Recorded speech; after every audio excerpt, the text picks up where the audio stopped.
Dremok stood in front of the observation glass and looked down at the two creatures lying on the cold metal floor. They were small. They had no claws. Their skin was soft and thin, and their teeth were flat and dull. He had studied hundreds of species across the galaxy, and by every measurement he knew, these things were weak.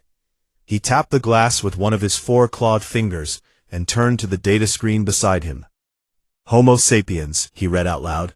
Bipedal, warm-blooded, omnivorous, no natural weapons, no armor plating, no venom glands, average speed, below standard, night vision, poor. He stopped reading and let out a low rumble from his throat. It was the Vral way of laughing. Prey, Tier 6, maybe Tier 7. Behind him Vasco stood quietly and said nothing. He was younger than Dremok by many cycles, and he had not yet earned the right to challenge a lead researcher in public. But he watched the creatures on the floor carefully, and something about the way the male was breathing made him feel uneasy. The male was not panicking. His chest rose and fell in a slow, steady rhythm. His eyes were closed, but his fingers were moving, just slightly, tapping against the metal floor in a pattern that almost looked deliberate. The two humans had been pulled from a small patrol shuttle that had drifted too close to Vral territory. The shuttle had been damaged, maybe by an asteroid, maybe by something else. The Vral cruiser, Talon of Judgment, had picked up the signal and brought the survivors aboard. There were only two, a male and a female. Their identification files, recovered from the shuttle's broken computer, listed them as military personnel. The male was called Tejo. The female was called Hana. Dremok did not care about their names. He cared about their biology. The Vral Dominion had built its empire on a simple truth. The galaxy was divided into predators and prey. Predators ruled. Prey served. Every new species the Vral discovered was tested, measured, and classified. Those with claws and fangs and strength were treated with caution. Those without were added to the list of species available for conquest. It was clean. It was efficient. It had worked for 1,000 years. Tejo opened his eyes. He did not sit up quickly. He did not look around in fear. He simply opened his eyes and stared at the ceiling for a long moment, as if he was counting something. Then he turned his head, very slowly, and looked at the observation glass. He could not see through it. The glass was designed to be opaque from the inside. But Dremok felt, for just a moment, as if the human was looking directly at him. Tejo sat up. He looked at the walls of his cell. He looked at the small vent near the floor. He looked at the panel on the far wall that displayed atmospheric readings. He looked at the door. Then he looked at the camera mounted in the corner of the ceiling, and he stared at it for a very long time. In the next cell, Hana woke up differently. She gasped, sat up fast, and pressed her back against the wall. Her eyes were wide, and her hands were shaking. But the shaking stopped after about 10 seconds. She closed her eyes, breathed deeply 3 times, and when she opened them again, she was calm. She began looking around the cell just as Tejo had, but her attention went to different things. She watched the guards who walked past the glass. She studied the way they moved. She noticed that every Vral guard turned by rotating its upper body first, leading with the right shoulder, while the left side lagged behind. She noticed that their necks were thick but stiff, with very little range of motion. She noticed that the joints in their legs bent backward, which meant they could sprint forward, but would struggle to change direction quickly. She stored all of this information quietly in her mind and sat still. Dremok ordered the first evaluation test the next morning. The Vral used a standard method. They placed the subject inside a controlled arena with a mid-level predator beast, a creature about the size of a large dog with sharp teeth and fast reflexes. If the subject fought and won, it was ranked higher. If the subject froze or died, it was confirmed as prey. Simple. Tejo was brought into the arena. The beast was released from a gate on the opposite side. It snarled and charged immediately, its claws scraping against the metal floor as it ran. Tejo did not fight. He did not freeze. He stepped to the side at the last moment and let the beast rush past him. It turned and charged again. The beast circled, lunged, snapped its jaws. Tejo moved just enough to avoid each attack. He never ran. He never swung his fists. He never shouted. He just moved, calmly and precisely, always one step ahead. This went on for almost 20 minutes. The beast began to slow. Its breathing became heavy. Its lunges grew shorter and weaker. It was burning through its energy at a rate that no prey species had ever forced before, because no prey species had ever simply refused to either fight or flee. Tejo kept moving. His own breathing was controlled. His heart rate, monitored by the Vral sensors embedded in the arena, stayed steady. After 26 minutes, the beast lay down on the floor, panting, completely exhausted. It had nothing left. Tejo stood a few steps away and watched it, his hands at his sides, his face showing nothing. Dremok stared at the arena from the observation room. He did not understand what he had just seen. The human had not demonstrated any offensive ability. He had not killed the beast. He had not even tried. But the beast was finished, and the human was still standing, barely tired. Anomalous prey response, Dremok said into his recording device. Subject used evasion-based survival strategy. No offensive capability demonstrated. Classification remains prey. Tier 6. He turned off the recording and left the room. Vasco did not leave. He stayed behind and replayed the footage from the arena cameras, all 12 of them. He watched from every angle. He slowed the footage down. He zoomed in on the human's face. And then he saw it. Tejo had not been watching the beast during the test, not really. His eyes had flicked toward it only when it lunged. The rest of the time, between every charge, during every pause, Tejo's eyes had been looking up, at the cameras, at the observation window, at the guards standing near the exits. He had not been surviving a test. He had been conducting one. Vasco sat in the dark observation room for a long time after the footage ended. Then he opened Tejo's species file and added a single note at the bottom. The subject was not avoiding the predator. It was studying us. He saved the file and closed the screen. The ship hummed around him. Somewhere below, in a cold cell, Tejo sat with his back against the wall, eyes open, breathing steady, and waited. 48 hours had passed since the humans were brought aboard the Talon of Judgment, and Dremok was growing impatient. The first evaluation had given him nothing useful. The male had dodged a predator for half an hour without fighting back, and the female had done nothing at all except sit in her cell and watch the guards. He needed harder data. He needed to see them break. Every prey species broke eventually. That was the rule. You applied enough pressure, and the animal inside took over. The eyes went wide, the body trembled, the mind stopped thinking and started reacting. Dremok had seen it 1,000 times. It was the most reliable truth in the galaxy. He started with the pain threshold test. Tejo was brought to the medical lab and strapped to a flat metal table. Small devices were placed on his arms and legs. These devices sent controlled bursts of energy into the nerves, simulating intense pain without causing real damage. Dremok stood behind a console and increased the level, one step at a time. At level 3, most prey species started screaming. At level 5, they begged. At level 7, they passed out. Tejo reached level 4, and his jaw tightened. His fingers curled into fists.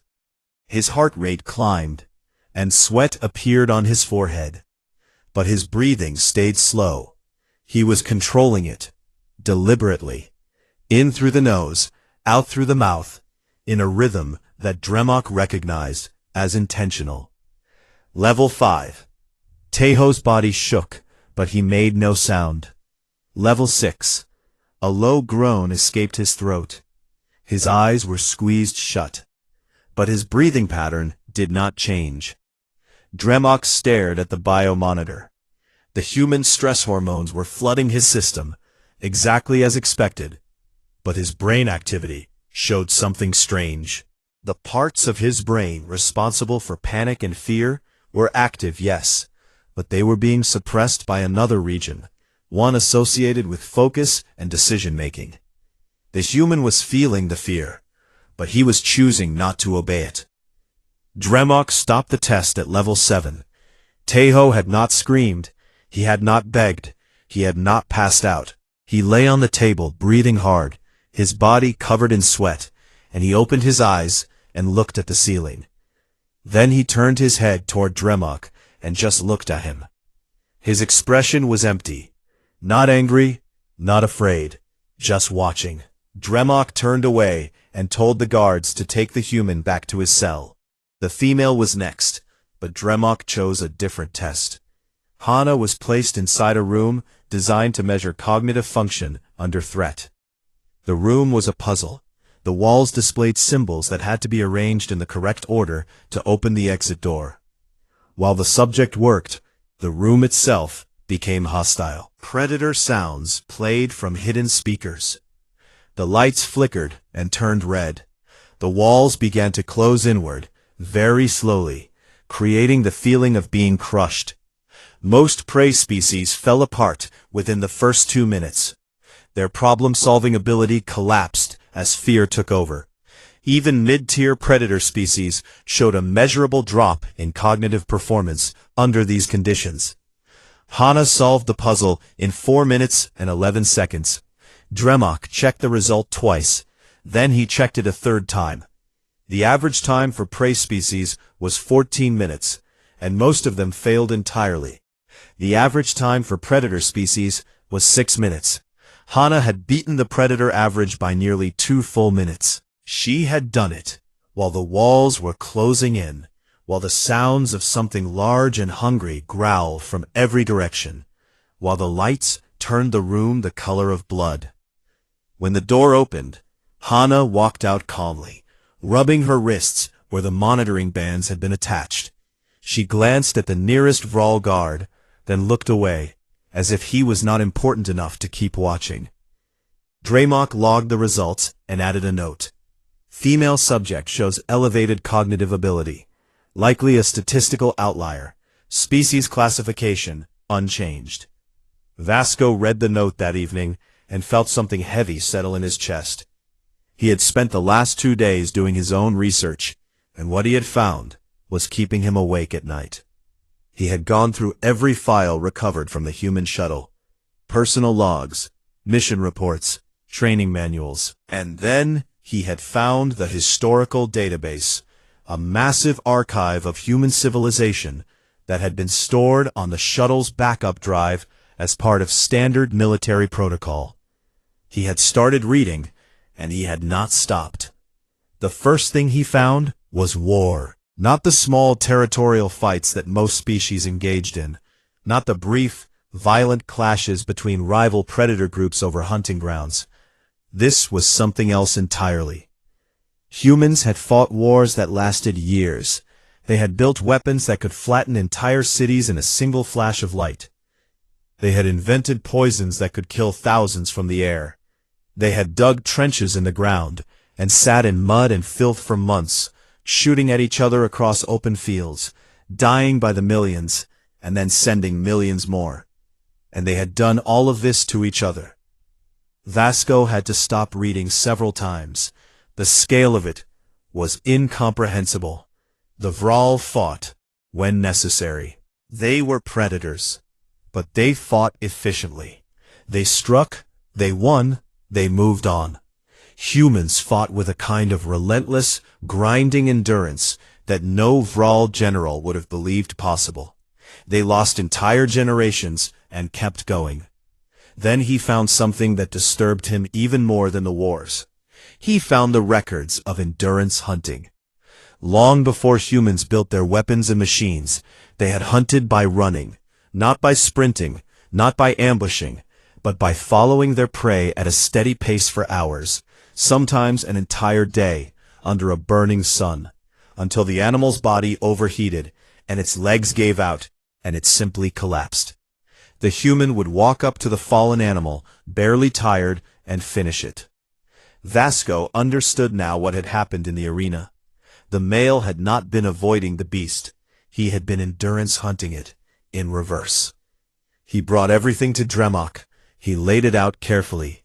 The wars, the weapons, the endurance hunting, the cognitive scores, the pain threshold data. He presented it the way he had been trained, with facts and evidence and logical conclusions. Dremok listened. He read the files. He looked at the images of human cities reduced to ash, of mushroom clouds rising above flattened landscapes, of soldiers standing in fields of destruction. And then he closed the files and shook his head. They fight each other, Dremok said. This is a sign of disorganization. Infighting is a prey characteristic. A true predator species does not waste resources on internal conflict. Vasco felt his claws tighten against the console. Lead researcher, he said carefully. Prey species fight over scraps. These creatures split the atom to win arguments.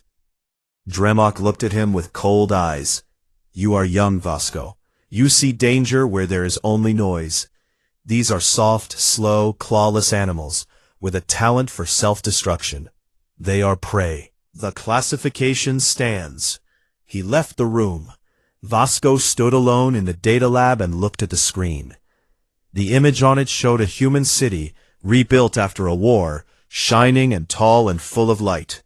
They had destroyed it, and then built it again, better than before.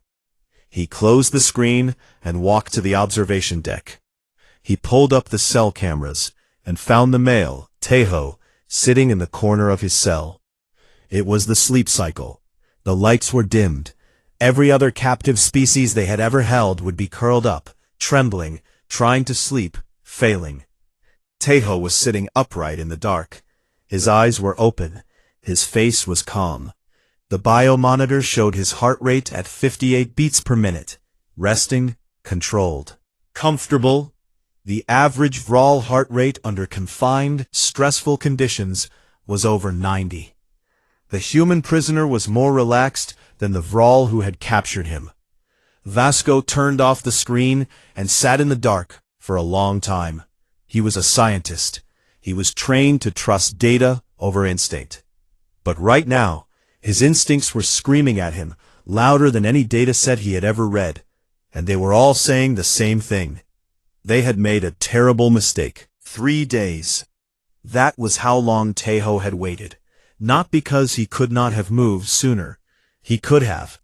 He had figured out the locking mechanism on his cell within the first 12 hours.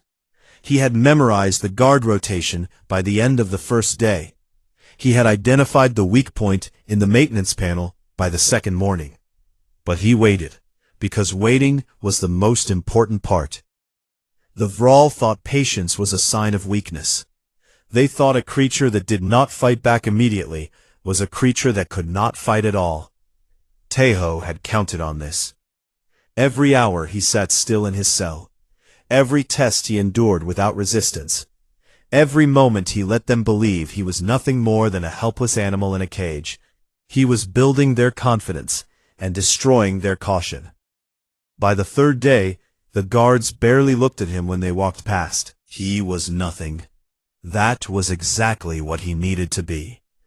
The maintenance panel on the back wall of his cell was sealed with a chemical adhesive, a standard bonding agent used across the ship. Tejo had spent 2 days working on it. Human saliva was mildly acidic. Not enough to melt metal, not enough to burn skin, but enough, when applied repeatedly in small, concentrated amounts over many hours, to weaken a chemical seal designed for environments where no one would ever think to use spit as a tool. The Vral had tested his claws, his teeth, his muscles. They had not tested his patience or his chemistry. The panel loosened on the third night. during the second sleep cycle, when the guards were at their thinnest. Taeho pulled it open slowly, making no sound. Behind it was a cluster of wiring that connected the cell's alarm system to the ship's central network. He studied it for 2 minutes, tracing the lines with his eyes, matching them to the patterns he had observed on the atmospheric display panel. Then he reached in and rerouted 2 connections. An alarm went off in a corridor 3 sections away. Atmospheric breach warning. The 2 guards stationed near the cells looked at each other, spoke briefly in the clicking Vral language, and ran toward the alert. They would be gone for at least 4 minutes. Taeho had timed their response drills. He opened his cell door from the inside. The lock was magnetic, controlled by a circuit that ran through the same panel he had already accessed. 1 disconnected wire, and the magnetic seal released with a soft click. He moved to Hana's cell. She was already standing at the door, waiting. She had seen the guards leave. She had been ready for 2 days. Taeho opened her cell with the same technique. She stepped out and immediately reached for the cleaning station mounted on the wall between the 2 cells. Every evening, a Vral maintenance drone cleaned the cells using 3 separate chemical solutions stored in small containers at the station. Hana had spent her time studying those containers. She had read the labels by matching the symbols to the atmospheric data displayed in her cell. 2 of the chemicals were solvents. The 3rd was a disinfectant. Separately, they were harmless. Combined in the right amounts and exposed to air, they produced a vapor that would overwhelm the Vral's sensory organs, the sensitive receptor pads that lined both sides of their jaw ridges. She mixed the chemicals in a container she had fashioned from the curved edge of her cell's water dispenser, which she had quietly broken and reshaped over the past day. It took her 40 seconds. She now had a weapon that could disable any Vral within 3 meters. Taeho looked at her. They did not speak. They did not need to. They had worked together long enough to communicate in silence. They moved down the corridor, but not toward the exit, not toward the shuttle bay, not toward any escape route. They moved deeper into the ship, toward the center, where the data core was located. Taeho had heard the Vral scientists talking about the data core during his evaluation sessions. They had spoken freely around him, because he was prey, and prey did not understand language. Except Taeho had been learning the Vral language since the first hour. The clicking sounds, the guttural tones, the subtle shifts in pitch that changed meaning. He could not speak it perfectly yet, but he understood nearly everything. And he had heard enough to know that the data core contained the Vral Dominion's entire species classification archive.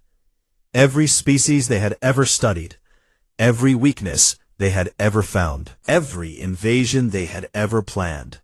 That database was worth more than his life, and he knew it. They reached the data core after 6 minutes of careful movement through empty corridors. Taeho used the access codes he had memorized from watching scientists type on nearby consoles during his testing sessions. The door opened. Inside was a room filled with glowing screens and humming servers. The archive of 1,000 years of Vral predatory expansion, all stored in one place, all protected by a security system designed to keep out species with claws and brute strength, not species that watched and remembered and waited. Taeho began downloading everything onto a portable data chip he had taken from the maintenance panel in his cell. While the files transferred, he opened the species registry and found the entry for Homo sapiens. Prey. Tier 6. No offensive capability. Recommended for subjugation. He deleted the classification, a category that did not exist in the Vral system, because the Vral had never needed it. He typed 2 words in their language, carefully, using the keyboard built for 4-fingered hands. Do not engage. Hana stood at the door, watching the corridor. She held her chemical weapon steady in one hand, and kept her breathing slow. Footsteps approached. Heavy, fast. A single Vral guard came around the corner, weapon raised. Hana threw the mixture. The vapor hit the guard's jaw ridges, and the effect was immediate. The receptor pads swelled. The guard let out a high-pitched shriek, dropped the weapon, and fell to the floor, clawing at his own face. He was alive. He was in no real danger. But his entire sensory system was overloaded, and he would not be getting up for at least 20 minutes. Hana picked up the fallen weapon and stepped back inside the data core. More footsteps, but these were slower, deliberate, not a guard running to respond. Someone walking with purpose. Vasco appeared in the doorway. He was holding a weapon, a sidearm built for Vral officers, and it was pointed at Tejo. His eyes moved from the human to the screen behind him, where the new species classification glowed in bright characters. Do not engage. Vasco stood very still. His weapon did not waver, but his eyes stayed on those words for a long time. Tejo turned to face him. He did not raise his hands. He did not step back. He stood exactly where he was and looked at the Vral scientist with the same calm, steady expression he had worn since the moment he woke up in his cell 3 days ago. Then he spoke, in Vral. The words were slightly rough, the pronunciation not perfect, but clear enough to be understood by anyone. I told you nothing because you never asked. You measured my skin and tested my blood and watched me dodge your animal. But you never once asked me what I was. Vasco's grip on the weapon tightened. What are you? He asked. Tejo looked at him. I am what happens when a prey species has 10,000 years to get angry about it. Vasco lowered the weapon. Not because he was ordered to, not because he was afraid, because he was a scientist, and the data was clear, and he had known the truth before anyone else on this ship. I told them, he said quietly.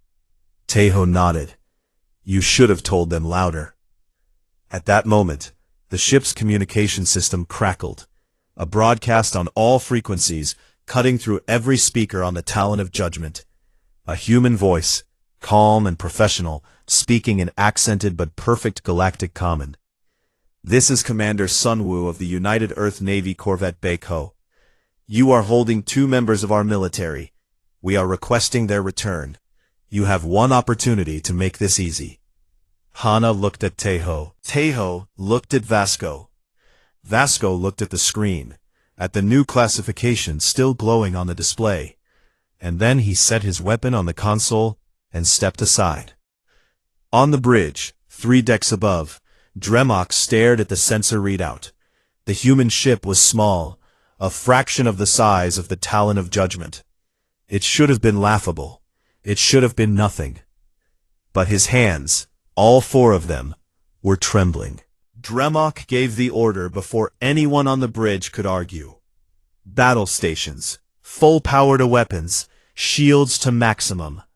The small human ship on the sensor screen was nothing, he told himself. A scout vessel, a messenger. The Talon of Judgment was a Vral research cruiser built to survive deep space combat. It outweighed the human ship by a factor of 30. There was no scenario in which this ended badly for him. He told himself this, and his hands kept trembling anyway. On the corvette Baiko, Commander Sunwoo sat in his chair and studied the sensor data. The Vral cruiser was enormous. Its weapon systems were powering up.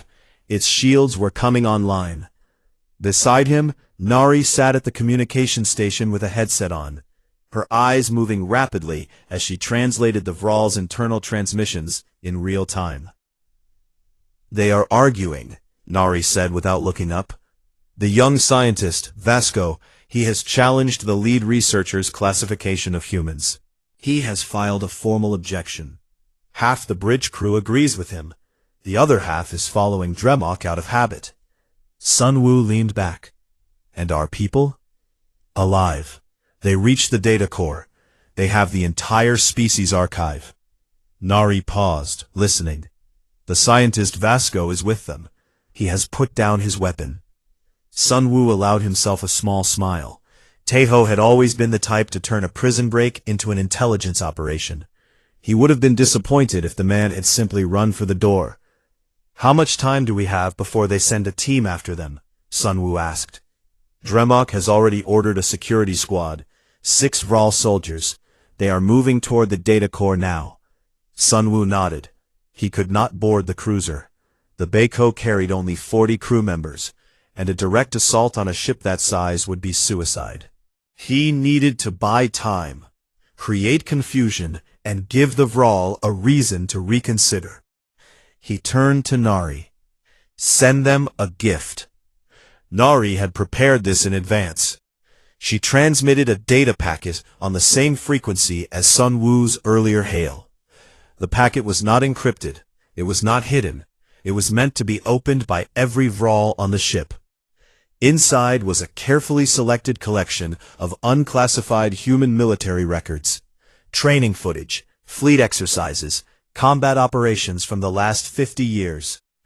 Aboard the Talon of Judgment, the data packet arrived on every screen. Dremok tried to block it, but the transmission was already embedded in the communication network. The bridge crew watched. The engineering crew watched. The soldiers heading toward the data core stopped in a corridor and watched on a wall-mounted display. They saw human soldiers moving through hostile terrain in perfect coordination, communicating with hand signals, covering each other's movements with mechanical precision. They saw human pilots flying combat spacecraft through asteroid fields at speeds that would kill a Vral from the gravitational forces alone. They saw a recording of a human marine who had taken a piece of metal through his leg during a boarding action and had continued fighting for another 11 minutes before allowing a medic to treat him. They saw fleet formations, hundreds of human warships moving as one, executing maneuvers that the Vral Military Academy would have called impossible. And they saw the numbers, the industrial output of Earth and its colonies, the shipyards, the weapons factories, the training facilities that produce tens of thousands of soldiers every year. The research laboratories that developed new technologies at a rate that the Vral Dominion could not match even with 3 times the resources. The footage ended. The bridge was silent. Down in the corridor near the data core, the 6-soldier security team stood still. Their squad leader, a veteran of 4 planetary conquests, looked at the screen for a long time. Then he looked at his team. "New orders," he said. "We hold position. We do not engage." "The lead researcher ordered us to retake the data core," one of the soldiers said. The squad leader turned to him. "The lead researcher classified these creatures as prey. Do those look like prey to you?" No one answered. They held position. On the bridge, Dremok was losing control. He could feel it. The crew was looking at him differently. The fear in their eyes was not directed at the human ship outside. It was directed at him, at his judgment, at the classification he had given a species that could apparently shatter worlds and keep fighting through injuries that would kill a Vral twice over. Vasco's voice came through the internal communication system. Tejo had given him access to the ship-wide broadcast from the data core's console. Vasco spoke calmly, clearly, and without emotion. He read his findings out loud for the entire crew to hear. The endurance data, the warfare history, the cognitive test results, the pain threshold scores. He read the records of human nuclear weapons. He read about their biological weapons programs. He read about the wars that lasted decades and killed millions, and ended only when the humans chose to stop. "This species does not fit our classification system," Vasco said. "They have no claws. They have no natural armor. By our physical standards, they are among the weakest beings we have ever encountered. And yet they have built weapons that can crack a planet. They have survived conditions that would destroy any species in our registry. They do not stop. They do not quit. They endure, and they adapt, and they remember." He paused. The ship was silent. Every Vral aboard was listening. "Lead researcher Dremok classified them as prey," Vasco continued.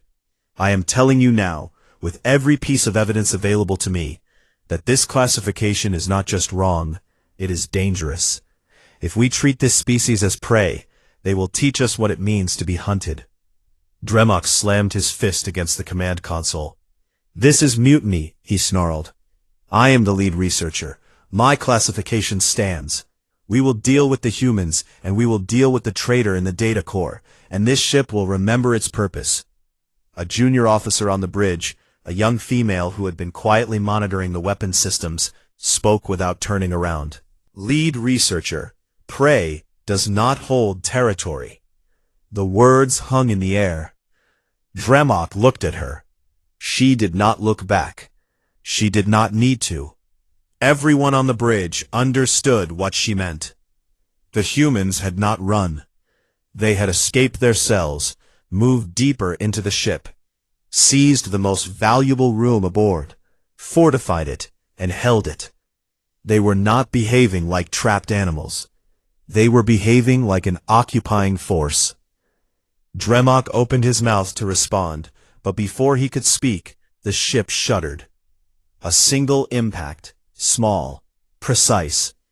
Every alarm on the bridge screamed for half a second, and then went quiet. Report, Dremok barked.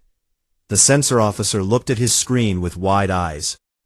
The human ship fired one shot, a single precision beam. It hit our external sensor array. Long-range detection is down. He paused. No structural damage, no casualties. They hit only the sensors. The implications settled over the bridge like a cold wind. The human ship, that tiny, laughable little vessel, had fired a single shot from extreme range and hit a target the size of a door with perfect accuracy. They had not aimed at the hull. They had not aimed at the engines. They had not aimed at anything that would cause death or destruction. They had aimed at the eyes. The message was not subtle. We can see you. We can reach you. We chose not to hurt you. This time. Dremok stood at the command console, and for the first time in his career, he had nothing to say. Vasco's voice came through the bridge speakers again. Lead researcher, I am invoking Emergency Protocol 9. Your classification has endangered this vessel and its crew. I am assuming command. Dremok looked around the bridge. No one moved to support him. No one spoke in his defense. 2 guards stepped forward and took him gently by the arms. He did not resist. The fight had gone out of him the moment the sensor array went dark. Vasco opened a channel to the Beko. Sunwoo's face appeared on the bridge screen. He looked calm, professional, almost friendly. Commander, Vasco said, your people are unharmed. They will be returned to you. Sunwoo nodded. We appreciate that. And the data they collected? Vasco hesitated for just a moment. They may keep it. Consider it a gift, a sign of good faith from a species that has just learned something important about itself. Taeho and Hana were escorted to the airlock by Vasco personally. No weapons drawn, no restraints. The Vral crew members they passed in the corridors stepped aside and watched them go. Some of them lowered their heads slightly, a Vral gesture of acknowledgement between equals. At the airlock, Vasco stopped and looked at Taeho. I need to ask you something, he said. If we had not returned you, what would have happened? Taeho looked at him for a long moment. His expression was the same one he had worn in the cell, in the arena, in the data core. Calm, patient, steady. You would have learned what happens when humans stop being patient, he said. He stepped through the airlock. Hana followed. The door closed behind them. Vasco stood alone in the corridor and listened to the human ship detach from the cruiser. Then he walked to the bridge and sat down at the command console. He opened the species registry and began typing. The new classification for Homo sapiens read, Apex, unranked, recommend full diplomatic protocol, do not provoke. He transmitted the file to Vral Dominion High Command and sat back in his chair. The ship was quiet. Somewhere outside, the tiny human corvette turned and disappeared into the dark. The debriefing lasted 3 weeks. Taeho and Hana were brought to United Earth Command's central station above Mars, where they sat in a gray room with no windows and answered questions from morning until night. Intelligence officers, military strategists, diplomats, scientists, everyone wanted to hear their story, and everyone wanted to see the data. The data was extraordinary. The Vral Species Classification Archive contained detailed profiles on over 200 alien civilizations spread across the galaxy. Every species the Vral Dominion had ever encountered was listed, complete with biological scans, behavioral analyses, military assessments, and detailed notes on weaknesses. Some species had been conquered, some had been left alone, some had been marked for future subjugation. The archive was a map of the entire galactic power structure, drawn by a civilization that had spent 1,000 years studying everyone else. And now, humanity had it. Tejo sat through every debriefing session without complaint. He answered every question clearly and completely. He drew diagrams of the ship's layout from memory. He recited guard schedules and described the Vral's physical vulnerabilities in clinical detail. When they asked him how he had learned the Vral language in 3 days, he shrugged and said he had always been good with patterns. When they asked him how he had stayed calm during the pain threshold test, he said he had counted the ceiling tiles. There were 47. Hana's debriefings focused more on the biological and chemical data she had gathered. She described the Vral's sensory organs, their movement patterns, their physical structure, and the chemical compounds she had improvised from cleaning solutions. The military scientists were fascinated. The combat applications were obvious, but Hana was more interested in the medical possibilities. If the Vral's sensory organs were that sensitive, there might be ways to develop treatments for Vral-related injuries in future encounters. She was thinking about healing, even now. Sunwoo was promoted to captain. The successful recovery of 2 military personnel from an alien research vessel without firing a lethal shot, without losing a single crew member, was exactly the kind of operation that made careers. He accepted the promotion quietly and told the admirals that the credit belonged to Tejo and Hana. They had done all the hard work. He had just shown up at the right time. Nari published her linguistic analysis of the Vral language in a classified report that was distributed to every diplomatic and intelligence branch of the United Earth government. It became the foundation for all future communication with the Vral Dominion. She also included a personal note at the end of the report, which was not strictly professional, but which no one asked her to remove. It read, "The Vral are not evil. They are afraid. Their entire civilization is built on the belief that the universe is divided into those who eat and those who are eaten. When they meet a species that does not fit this belief, they do not know what to do. This is an opportunity, not a threat." Within the Vral Dominion, Vasco's report landed like a bomb. For 1,000 years, the Vral had classified every species they encountered, predator or prey, strong or weak, worthy or worthless. The system was the foundation of their civilization. It justified their conquests. It explained their place at the top of the food chain. It told them who they were. And now a junior researcher had broken it. Vasco's amended classification of humans as apex unranked created a category that had never existed.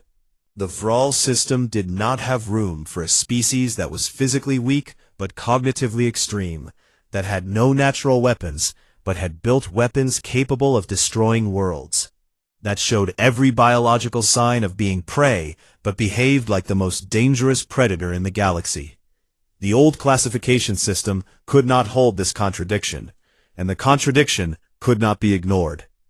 The Vral High Command debated for weeks.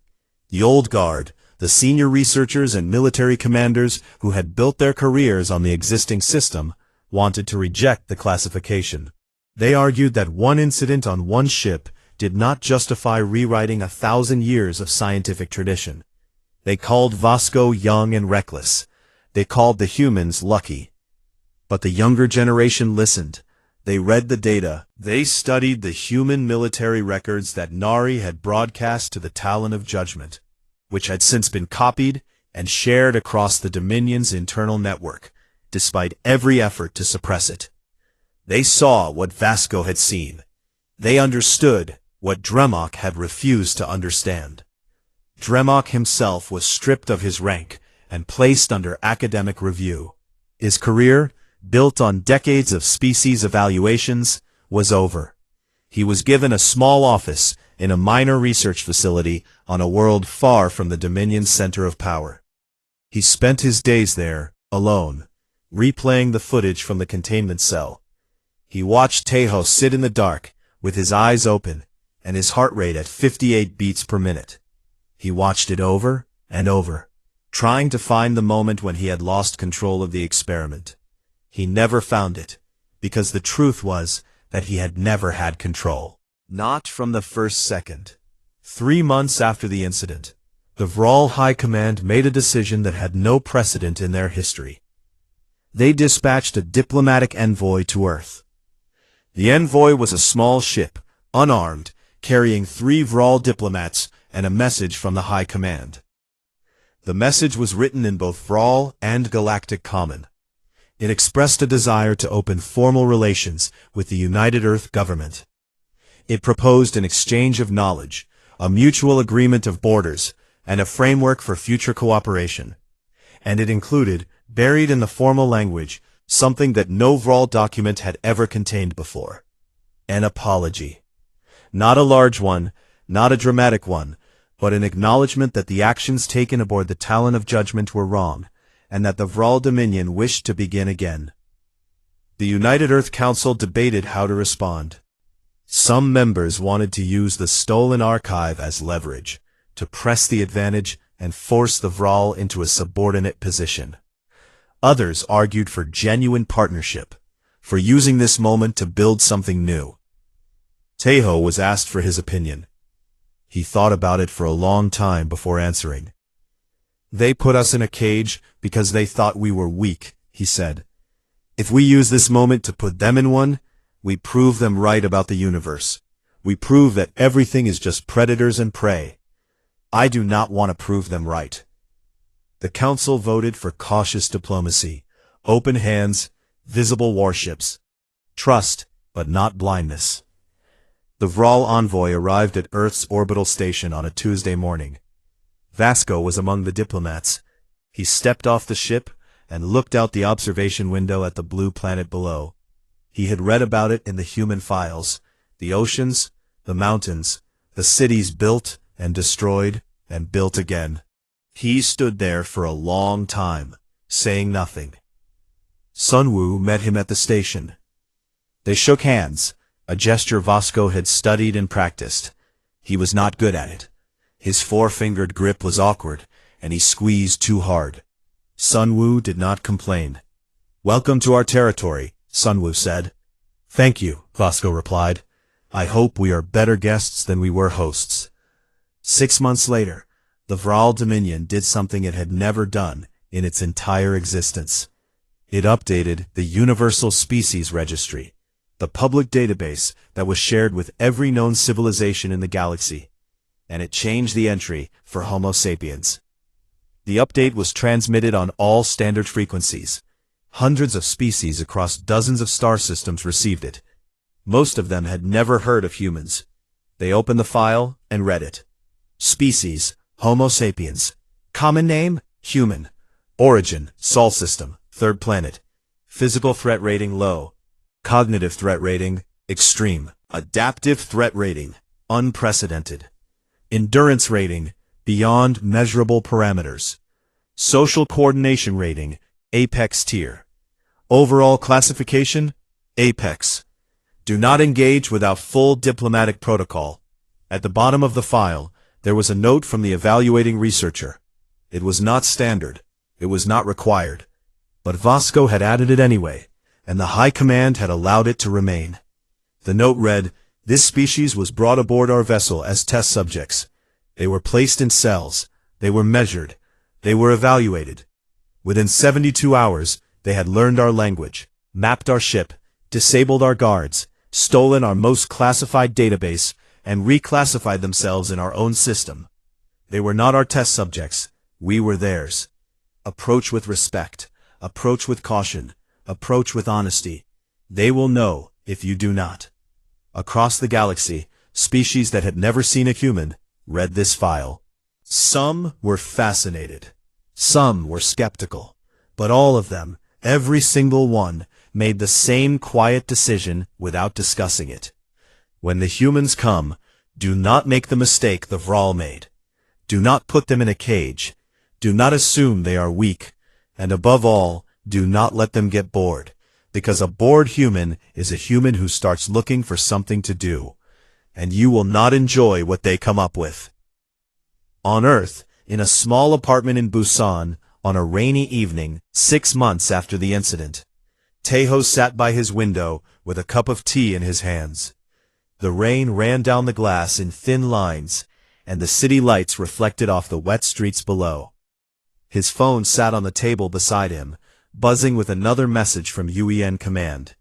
Another briefing request. Another consultation. Another meeting about the future of human-Vral relations. He picked up the phone, looked at the screen, and set it back down. The rain was nice. The tea was warm. The world was quiet. He could wait. He was very good at waiting.